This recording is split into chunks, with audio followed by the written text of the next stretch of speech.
Daniel percaya kepada satu-satunya Allah yang sejati.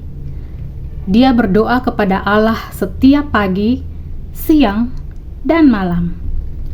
Daniel dilahirkan di negeri Israel, tetapi sekarang dia tinggal di negeri asing yang jauh. Raja di negeri asing ini melihat betapa setianya Daniel. Dia memilih Daniel untuk membantunya memimpin bangsa tersebut. Para pejabat penting lainnya iri kepada Daniel. Kita harus membuat Daniel bermasalah dengan raja, pikir mereka. Mereka mendatangi raja dan berkata, "Tuanku raja, menurut kami sebaiknya raja membuat peraturan baru, yaitu semua orang hanya boleh menyembah engkau saja ya raja.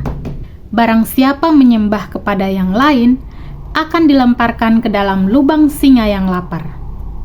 Raja pun setuju dan mengumumkan peraturan tersebut kepada semua rakyatnya. Musuh-musuhnya tahu bahwa Daniel tentu tidak akan mematuhi peraturan itu. Mereka terus mengawasi Daniel.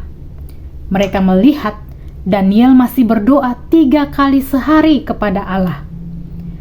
Mereka berlari kepada raja dan memberitahu, Daniel tidak mematuhi peraturan raja. Raja harus melemparkannya ke lubang singa. Raja mendengarnya. Dia sangat menyesal telah membuat peraturan bodoh itu. Namun dia tidak dapat mengubahnya lagi. Daniel pun dimasukkan ke dalam lubang singa yang lapar. Esok harinya raja bangun pagi-pagi sekali untuk melihat Daniel. Raja memanggil Daniel.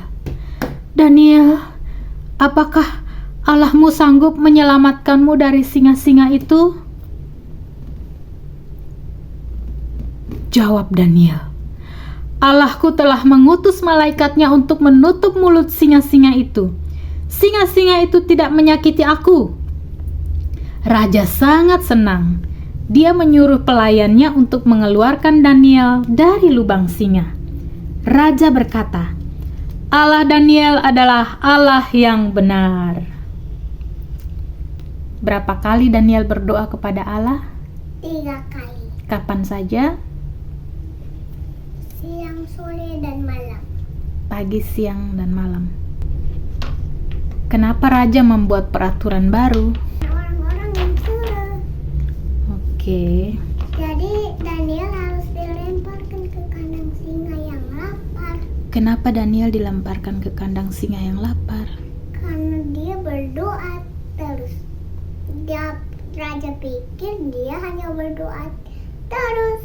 Ternyata Dia berdoa kepada Allah yang sejati. dia berdoa kepada Allah yang sejati.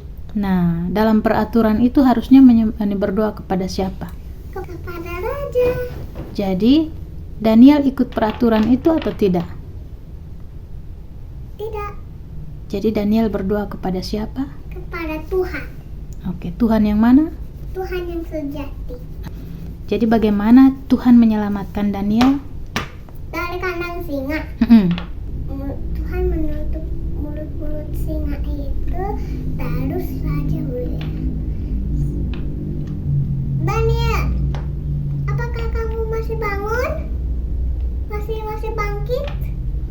Daniel bilang, "Tuhan yang sejati." Raja bilang, "Tuhan masih, Daniel masih hidup." Daniel bilang siapa yang tolong dia? Tuhan. Tuhan yang mana? Tuhan yang sejati. Oh, jadi apa yang Elin pelajari tentang Tuhan dalam cerita ini? Tuhan itu? Tuhan itu Allah. Lalu dia sanggup buat apa? Dia sanggup menolong orang-orang yang di dalam kandang singa yang lapar. Jadi Elin juga harus percaya kepada Tuhan. Saya harus percaya kepada Tuhan. Tuhan yang mana? Tuhan yang sejati.